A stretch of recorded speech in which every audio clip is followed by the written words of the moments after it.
Hello and welcome to my coverage of a Southern Realms mod by Cataph. The first part of this is going to be the Legendary Orcs section, and this is part 1 of that section. This is one of the older Total Warhammer mods, which Cataph has brought over to Warhammer 2.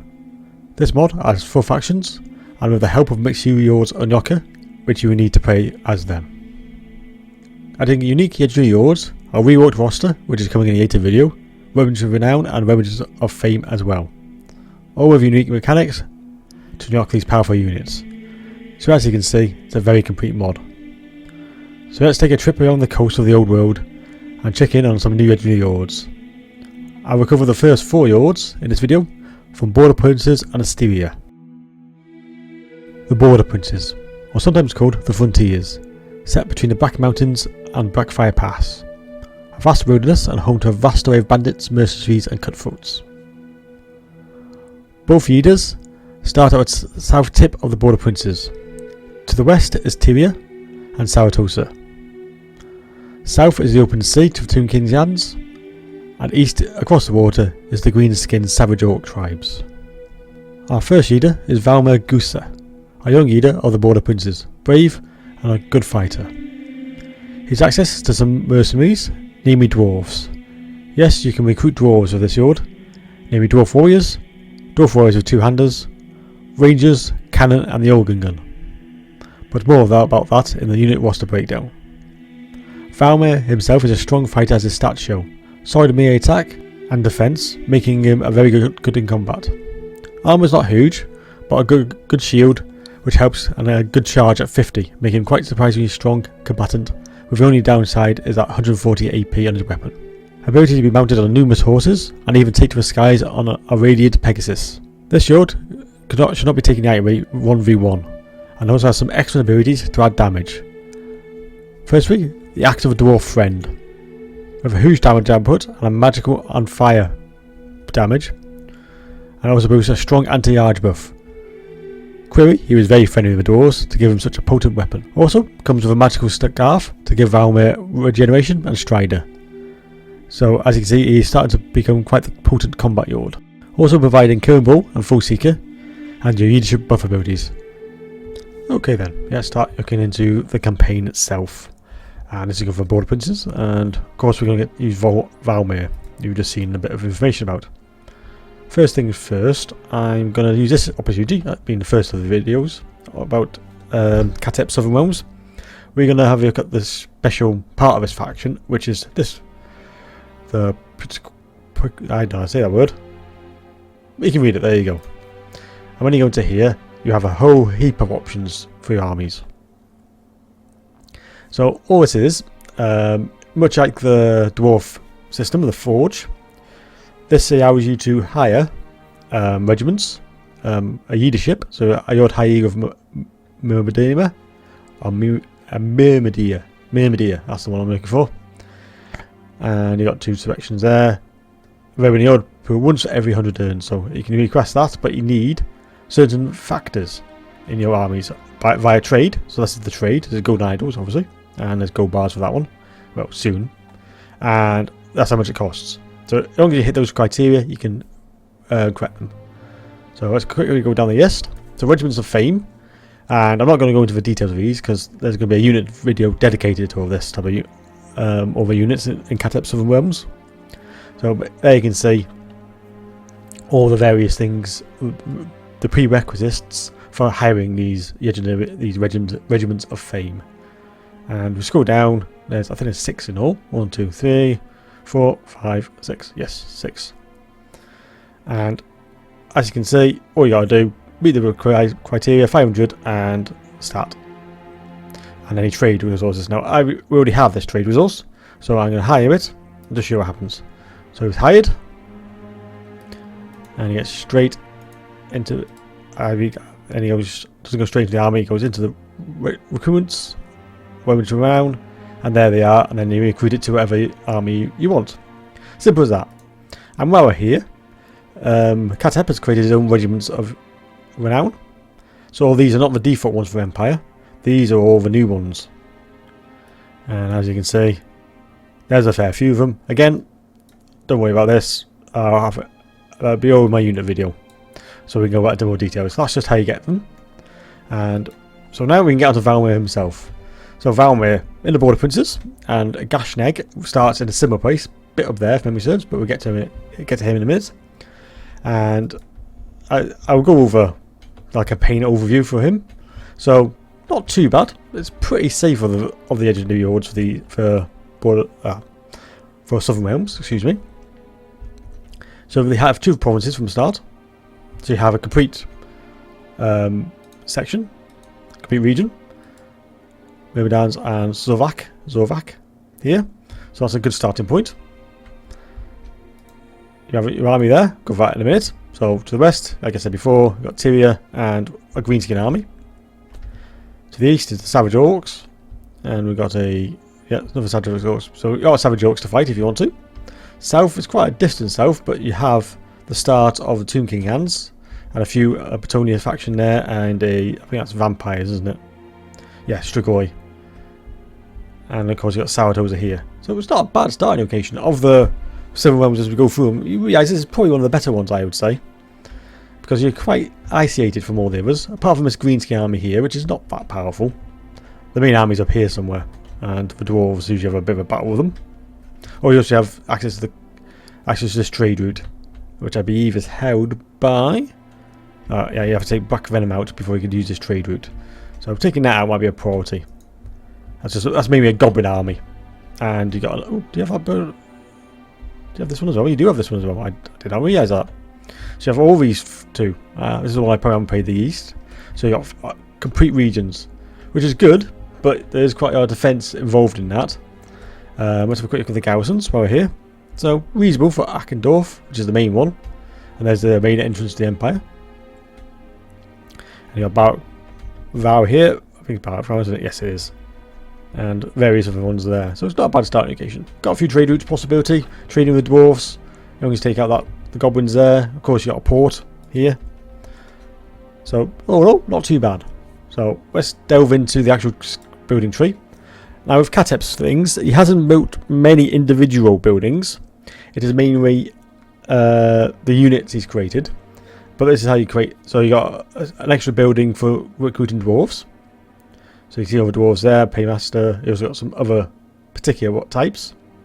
So they're going to be in factory. You have, of course, your standard militia ones or barracks, and they have the new units there. And then you got some more units, cavalry there, mortars, and all the usual things. And all the rest, because this is just Cataph Southern Realms running at the moment. That is all there is. There's no it's boys to boys not active. This is just vanilla settings. So all you can see are vanilla settings. So this has not changed that much, or at all. Let's be fair. So that's all I wanted to quickly say about the Border Princes and Valdemir. Oh, of course, let's go for his army. Last thing to do. And so a good strong front line pikeman. So this is a new unit for Southern Realms. And a unit of spearmen shields. Then you get familiar rangers. I do have my dwarf rangers. Knights Errant, so Bretonnian cavalry. Spistiers and a great cannon. That is a cracking starting army, I would say. Really strong. With because you've got a nice strong front line. These are very good defensively. So you've got 40, 40 and 42. Rangers are very effective missile cavalry. Hardly missile cavalry. Missile infantry. Very effective and strong in defence as well. You've got charging units as a Knights Errant. Nice shot cavalry. Hit and run. Pistiers for a bit of skirmishing and a cannon just to back them up. And of course, Valmir himself is pretty damn good yard. So here we are with Valmir's skill tree. And we'll start from the bottom. Route Marcher. You know what Route Marcher is. Festive, so a bit of growth, very handy. Leader of Renown, so just recruitment cost. Attrition, yes, attrition. Casualties, very nice. They're always handy. Always try to pick your army around whatever particular area they're going to go to. So if he's going to go fighting the Vampire Coast, or he's going up north to the Chaosians, or the Norscanians, or even Dark Elves, always make sure you get that maxed out. It helps, trust me.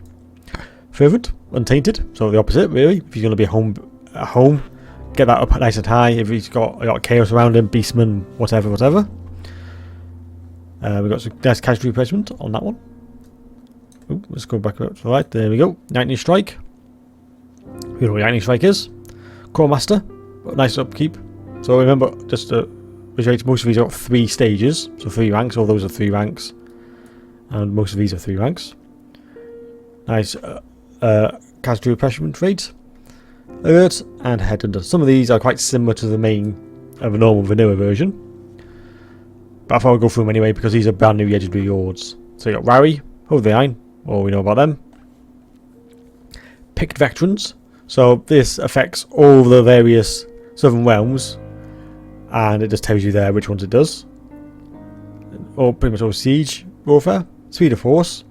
So light cavalry, which you see in my unit video. Spying preference, and all these are pretty normal. As you can see, melee defense for all carbon hours, etc., etc. You can read it all there. It just makes it more tailored to the Southern Realms. To the Southern Realms mod. Steel and Honour. So that's all melee defense to heavy cavalry and a particular unit of Black Watch units. Standing round. I've got a few different ones here, which you've probably never seen before. Well, you definitely haven't seen before. Leadership for all border rangers, Yite Rangers, and Yite Scouts. And recruitment upkeep for border rangers, Yite Riders, and Yite Scouts. Now these, you only can choose one of them. Then it's the opt-out. So choose wisely. So if you want to tailor your army to more knights and knight militia, go for this one. Or if you prefer to go for border rangers and Yite Riders, go for this one. You can still recruit those units, but of course they won't be as cheaper. Well, they won't be as cheap as it would be under these particular either Frontier Commander or Prince. So it's up to you if you want to have a heavy knight army or heavily evolved Frontier units. Moving on to his own personal combat. All the usual things. I don't think I'll ever need to stop through these because these are just your basic ones from vanilla settings. Now, of course, if you use Cataph's Boys to a Boys mod, these might change quite a bit. But an interesting one here, Dwarf Friend. So, Border Princes have a very special relationship with the dwarfs. And this is shown in this particular type of skill tree. So dwarf friend, and as you can see, very nice. So if you want a heavy armoured, heavy dwarf line, this is the particularly good tree to go to. And you got Dari Shield as well, very nice. So there's a diplomatic relations. So if you want to be friendly with the Dari, special tariffs, nice income to trade. That could be up to 14%, I believe, for both the trade and faction and traded resources. Very good. And Ranger Corps. And that does include recruitment of Dwarf Rangers from Mercenary Hubs, which is very good. Everybody likes Dwarf Rangers. So for Valway himself, he can be mounted on a Warhorse or the Radiant Pegasus.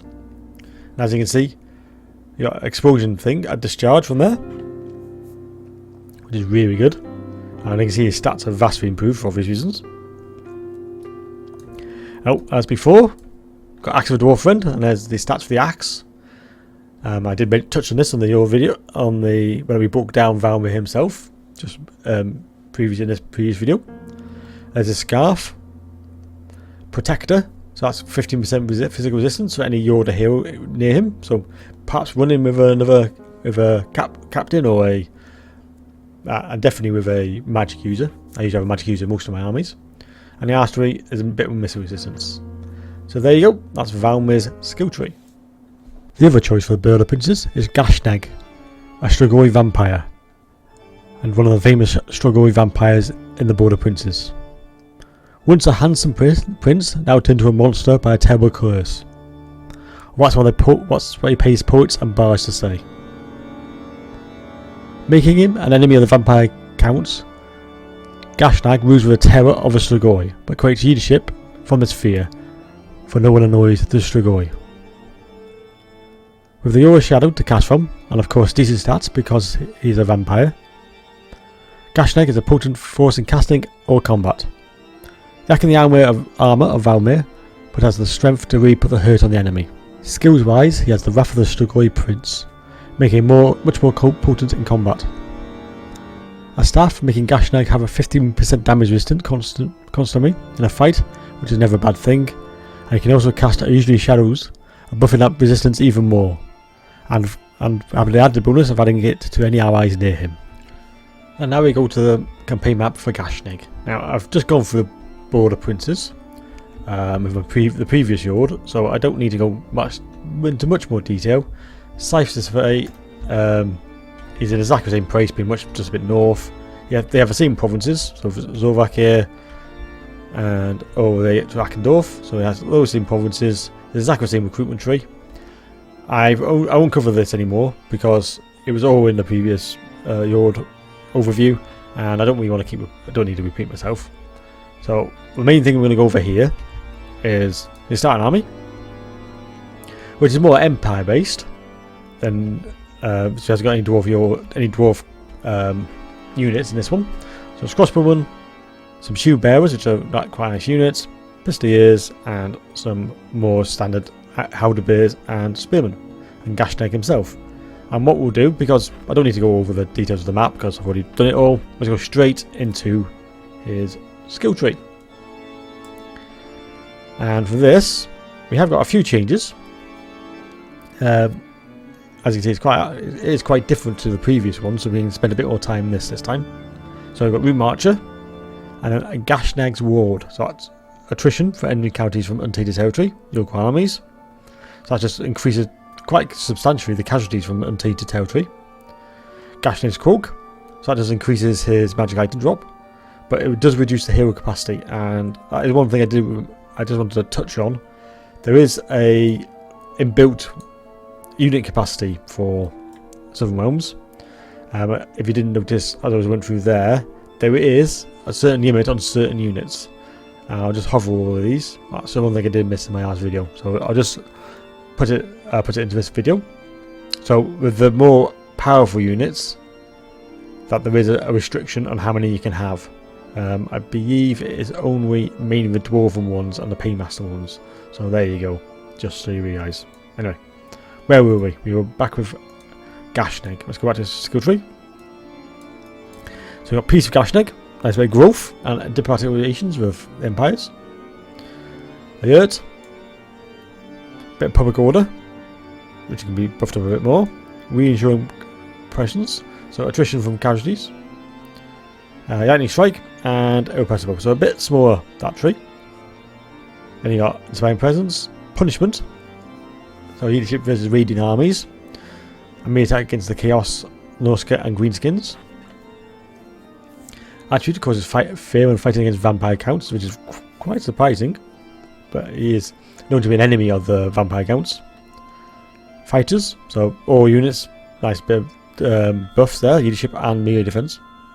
And then some rangers, so nice missile damage increase there.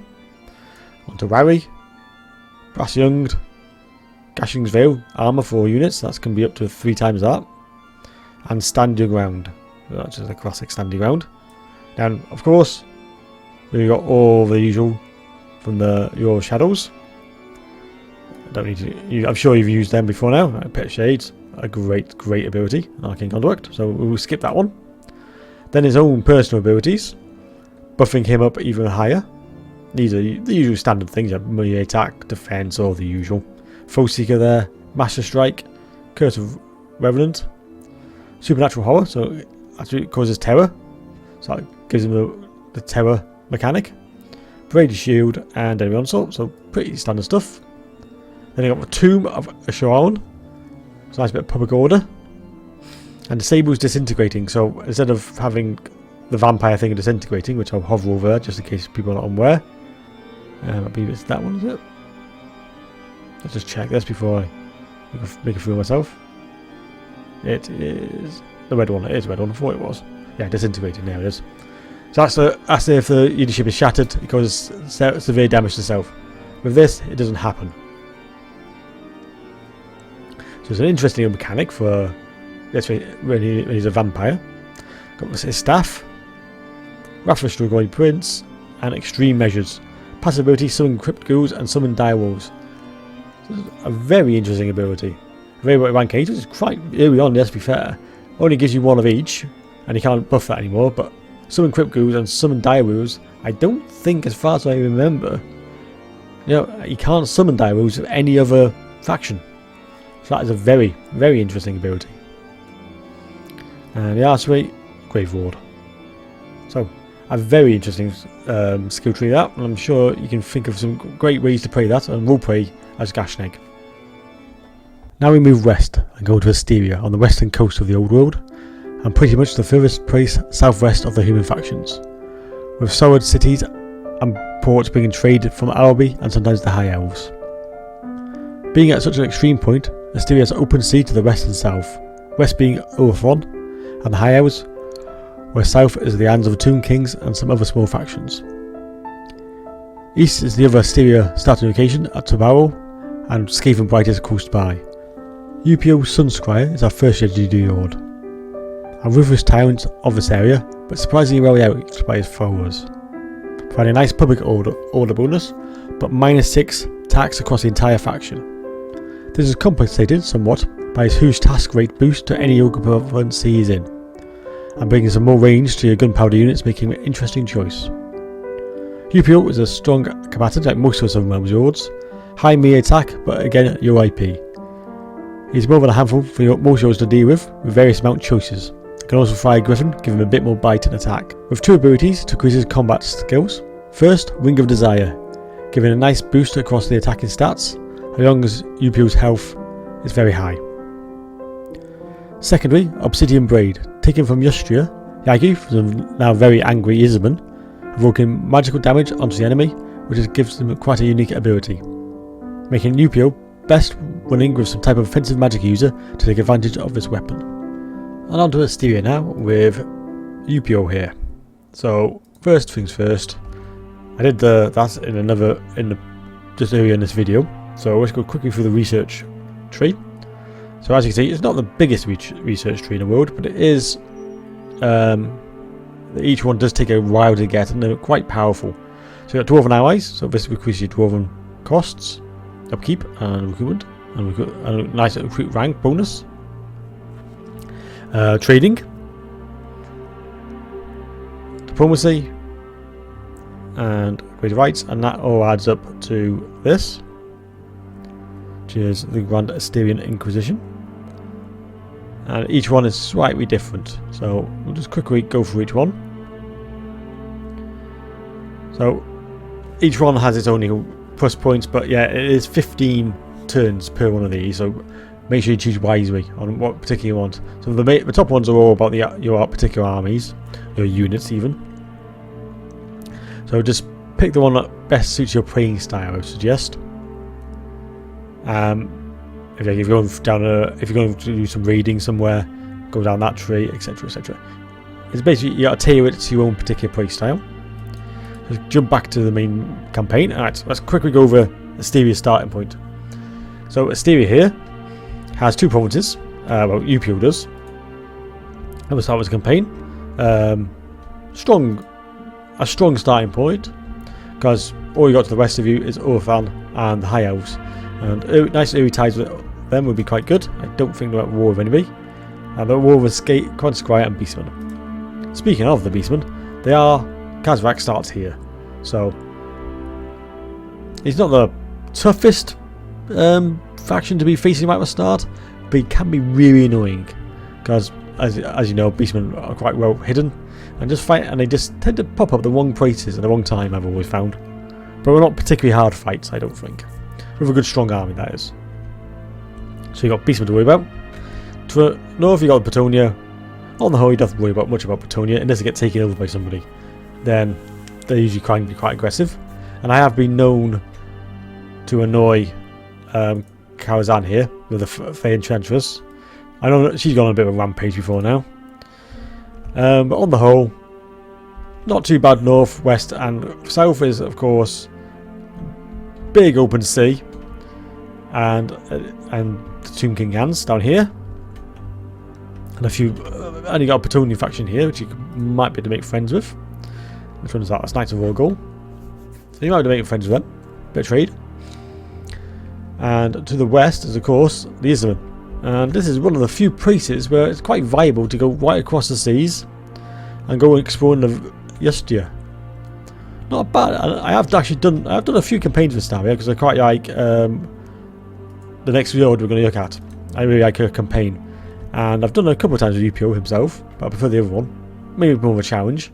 And going exploring here is quite an interesting. And as I've been recording this video, well, this series of videos, and getting more footage, they've just dropped the DLC and the Hunter and the Beast, I believe it's called, and that is going to be expanding Yustria quite a bit with a new Empire faction.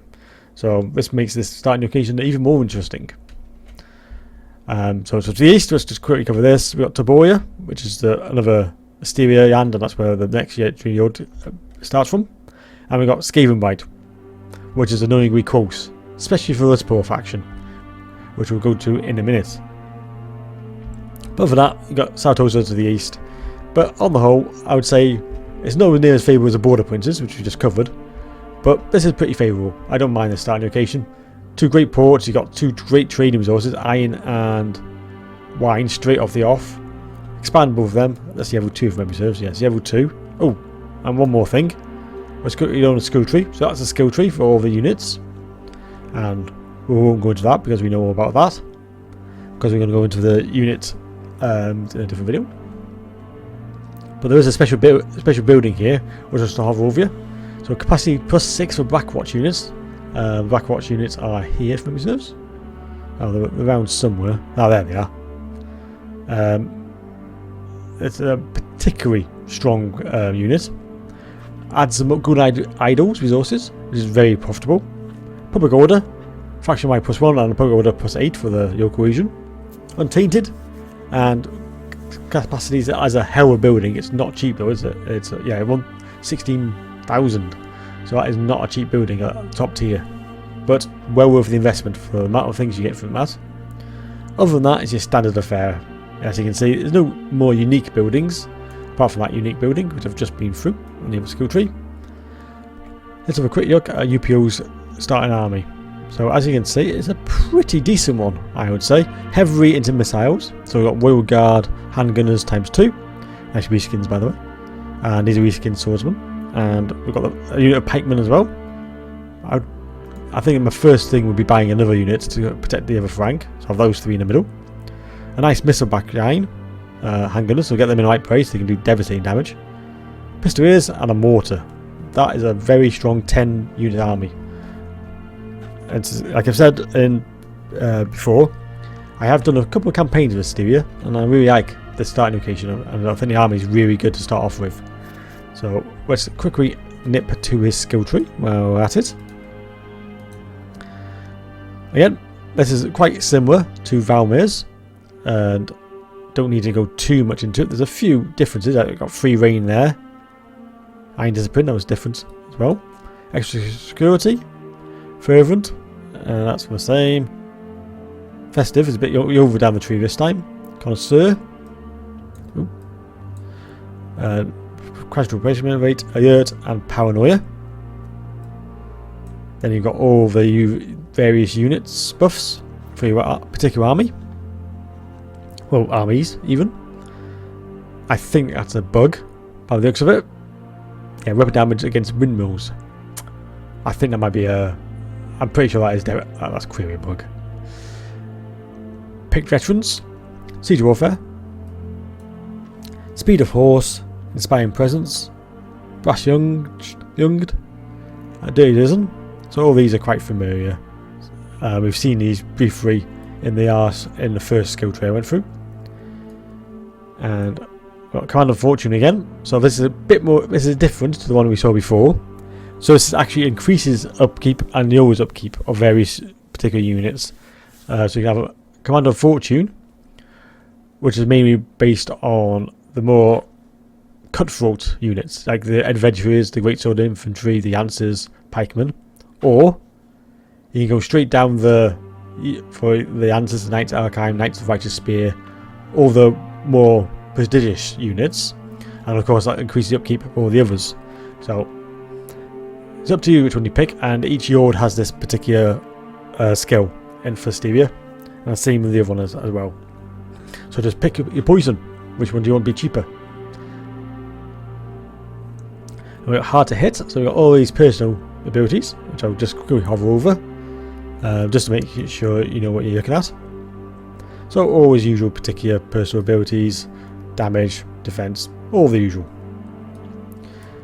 Master of Sea, so that's UPO is known for being a very good seafarer, and as you can see, that is quite strong. Eldorado, leadership plus 5 income from ports, very nice. That can be buffed up twice.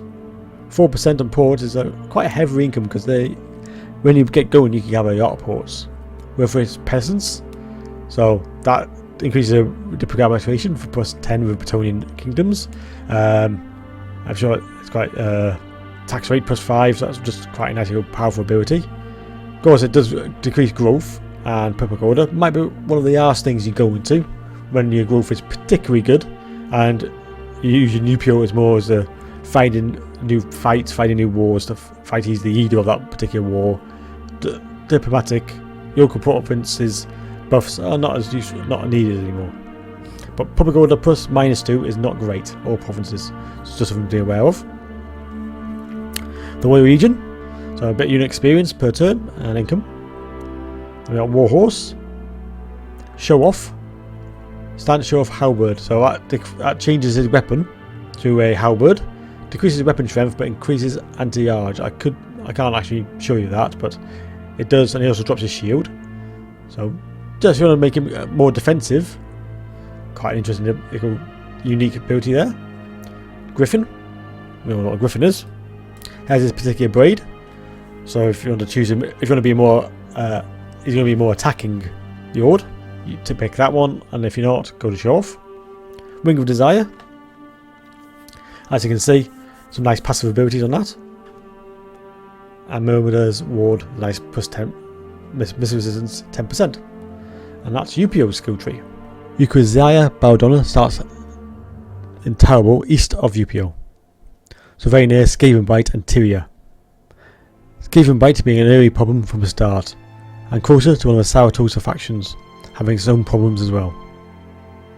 The dazzling beauty of Yukazawa, said to be the most beautiful woman in the old world, is a dangerous source of the Oil of Death and bring her own brand of poisons to the battlefield.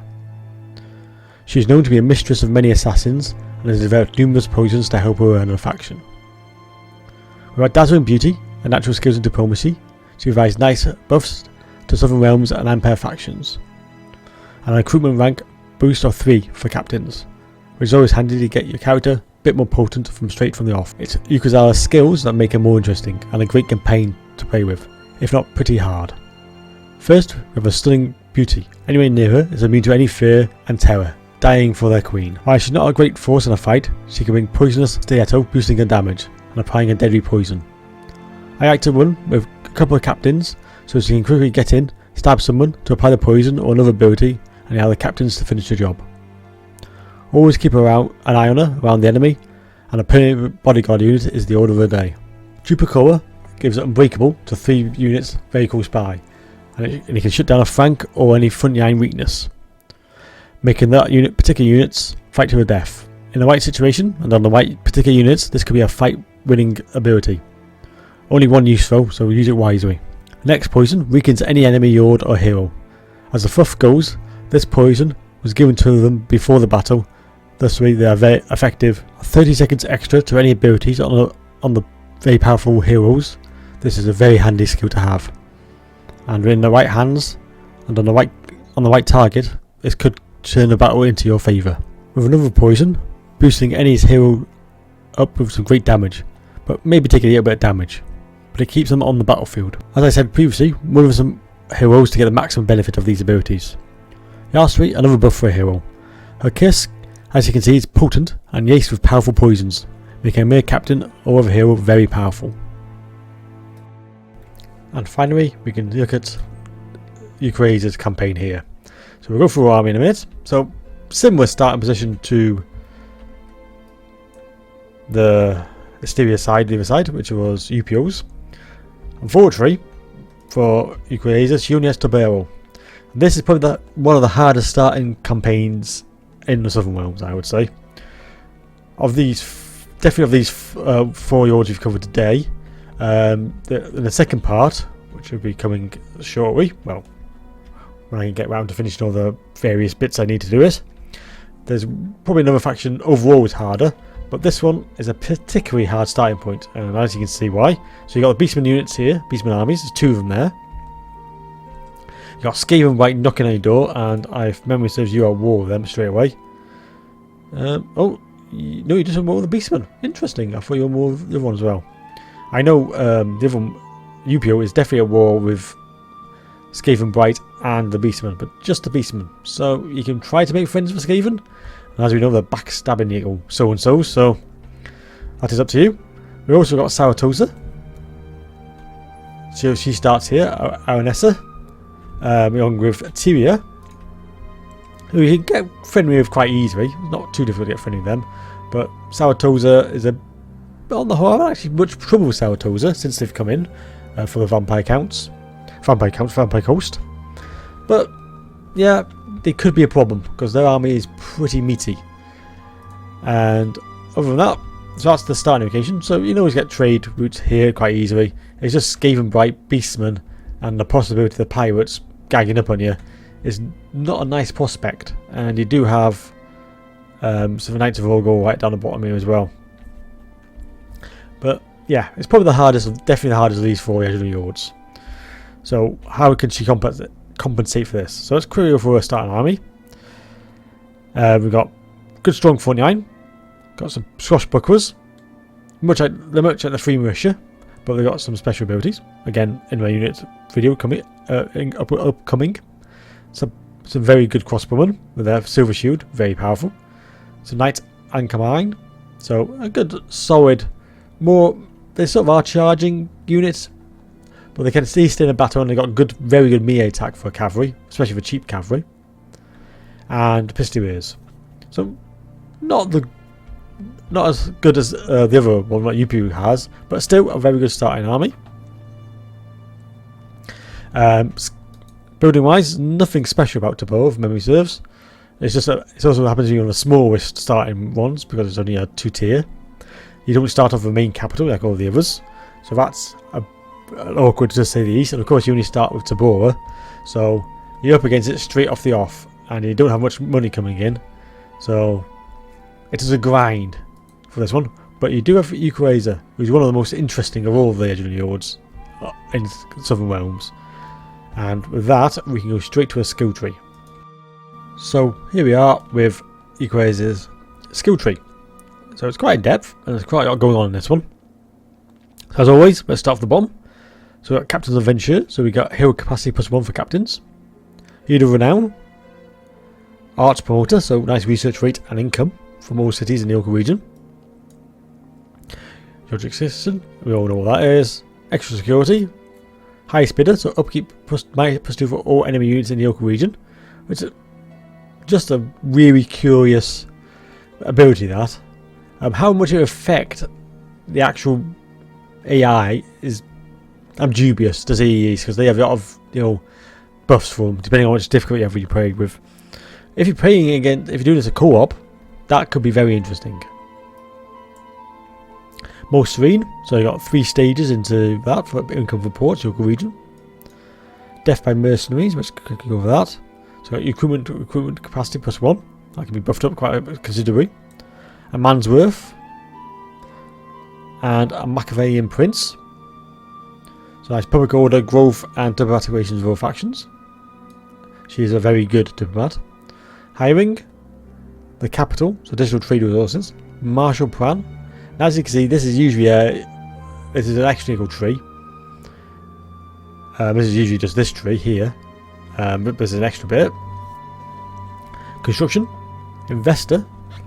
Wall breaker. She's got free rain, income raiding, very nice. Hedge wizards, so nice cheap wizards, but she's a very powerful wizard in her own right.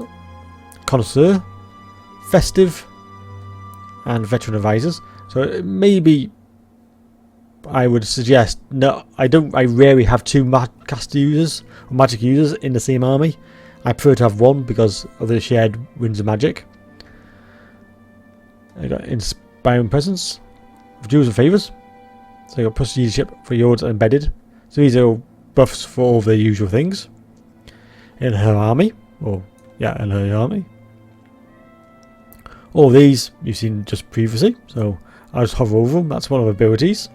Best of money can buy, which is very nice.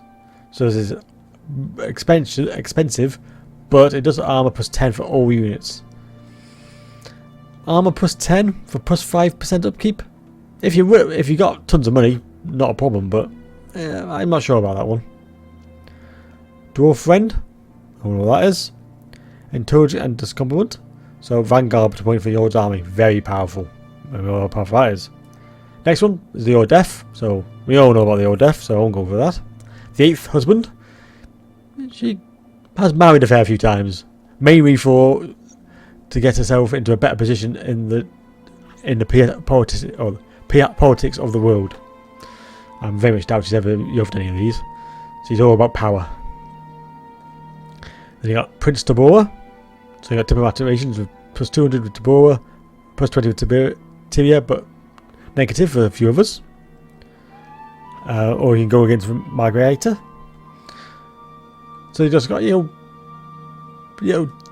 changes she can take depending which one she marries, presumably. Yeah, the 8th husband. So this is which one you would marry. So this yorks out. Yeah, it yorks out all the rest, or the free market. Not exactly that signifies for her, but never mind. Read it as what you will. And diplomatic manipulation. She's an expert diplomat, and as you can see, this really does stick to a skill tree quite well. It's a really good skill tree. I find it really interesting to play with, and you play it with so many different ways. You change this every single time. Or totally ignore it and go through all the other very powerful abilities she has. Anyway, top. So Warhorse, she doesn't have any flying units, unfortunately. These are the various poisons she had, which I've already gone over. And her Stiletto. Not that I would really get her into the attack in a straight one-on-one duel, but I very much doubt she'd ever get into a one-on-one duel. That's what she's got captains for. And Mesmerize. So that is her skill tree. And that will bring me to the end of this video. Thanks for watching. I hope you enjoyed it, and look out for the next part 2 coming soon.